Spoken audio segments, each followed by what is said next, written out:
मित्रांनो, आपण जन्माला आलो की हॉस्पिटल लागतं, शिक्षणासाठी शाळा लागते, आजारी पडलो की दवाखाना लागतो. मग एक दिवस प्रत्येक माणसाला शेवटचा प्रवासही असतो आणि त्या प्रवासासाठी सन्मानाने निरोप देता यावा यासाठी स्मशानभूमी असणं ही सुद्धा एक मूलभूत गरजच आहे. पण महाराष्ट्रात आजही अनेक गावांमध्ये ही मूलभूत सुविधा नाही. काही ठिकाणी नदीकाठी अंत्यसंस्कार केले जातात, काही ठिकाणी दुसऱ्या गावात जावं लागतं, तर काही गावांमध्ये खाजगी जमिनींवर अंत्यसंस्कार करावे लागतात. पण खाजगी जमीन म्हणजे कायमची हमी नसते. जर का जमीन मालकाने एकदा नकार दिला की संपूर्ण गाव अडचणीत येतं. अशा वेळी दुःखापेक्षा जास्त मोठा प्रश्न असतो की आता अंत्यसंस्कार करायचा तरी कुठे. याच गंभीर वास्तवाकडे विधान परिषदेचं लक्ष वेधलं आमदार अमित गोरखे यांनी. त्यांनी स्पष्ट सांगितलं की विकास म्हणजे फक्त रस्ते, दिवे आणि सुशोभीकरण नव्हे, तर गावात माणसाला सन्मानाने शेवटचा निरोप देता येणं तितकंच महत्वाचं आहे. त्यांनी सरकारला थेट प्रश्न विचारला की आजही किती गावांकडे स्वतःची स्मशानभूमी आहे, त्यासाठी सरकारने नेमके काय धोरण केले आहे आणि हा प्रश्न कायमचा सोडवण्यासाठी कोणती ठोस पावले उचलली जाणार आहेत. सरकारने या प्रश्नाचं उत्तर देताना हा विषय गंभीर असल्याचं मान्य केलं.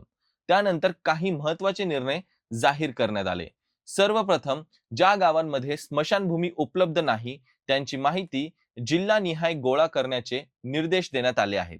त्यानंतर जिथे सरकारी जमीन उपलब्ध आहे तिथे स्मशानभूमीसाठी जागा राखीव ठेवण्याची प्रक्रिया गतीने करण्याचं आश्वासन देण्यात आलेलं आहे. ज्या ठिकाणी सरकारी जमीन नाही तिथे पर्यायी जागा शोधण्यावर भर देण्याची भूमिका मांडण्यात आली आहे आणि स्मशानभूमी विकसित करण्यासाठी आवश्यक निधी उपलब्ध करून देण्याबद्दलही सरकारने सकारात्मक भूमिका व्यक्त केली. पण मित्रांनो, इथे एक महत्वाचा प्रश्न निर्माण होतो. घोषणा करणं आणि प्रत्यक्ष काम होणं यात मोठा फरक असतो. अनेक वेळा योजना जाहीर होतात, निधी मंजूर होतो, पण जमिनीचे वाद, प्रशासकीय प्रक्रिया आणि स्थानिक अडचणी यामुळे काम वर्षानुवर्ष अडून राहतं. त्यामुळे या घोषणांचं स्वागत नक्कीच आहे, पण त्याची अंमलबजावणी वेळेत होणे देखील गरजेचं आहे. आणखीन एक गोष्ट लक्षात घ्या, हा प्रश्न फक्त ग्रामीण भागापुरता मर्यादित नाही. शहरांच्या आसपास झपाट्याने वाढणाऱ्या भागांमध्येही ही समस्या निर्माण होत आहे. नवीन टाउनशिप तयार होतात, मोठमोठे निवासी प्रकल्प उभे राहतात, लोकसंख्या वाढते, पण त्याच प्रमाणात सार्वजनिक सुविधा तयार होत नाहीत आणि स्मशानभूमीसारखा विषय कायम शेवटच्या क्रमांकावर राहतो. पण जेव्हा एखाद्या कुटुंबावर दुःखाचा डोंगर कोसळतो तेव्हा या दुर्लक्षित विषयाचं खरं महत्व समोर येतं.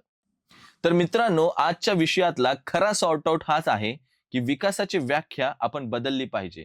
विकास म्हणजे फक्त कॉन्क्रीटचे रस्ते, उंच इमारती आणि सुंदर बागा नाहीत, तर विकास म्हणजे माणसाच्या संपूर्ण आयुष्याचा विचार करणारी व्यवस्था. जन्मासाठी हॉस्पिटल, शिक्षणासाठी शाळा, उपचारासाठी दवाखाना आणि शेवटच्या प्रवासासाठी सन्मानाची स्मशानभूमी. जर यापैकी एकही गोष्ट नसली तर त्या विकासावर प्रश्न विचारले पाहिजेत. म्हणूनच आता पाहायचं इतकंच की विधान परिषदेत झालेली चर्चा आणि सरकारने दिलेली आश्वासने प्रत्यक्ष गावागावात पोहोचतात का? कारण प्रत्येक माणसाला सन्मानाने जगण्याचा जितका अधिकार आहे, तितकाच सन्मानाने शेवटचा निरोप मिळवण्याचाही आहे.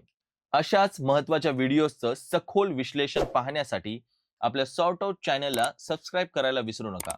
पुन्हा भेटूयात नवीन विषयासह. तोपर्यंत काळजी घ्या. थँक्यू.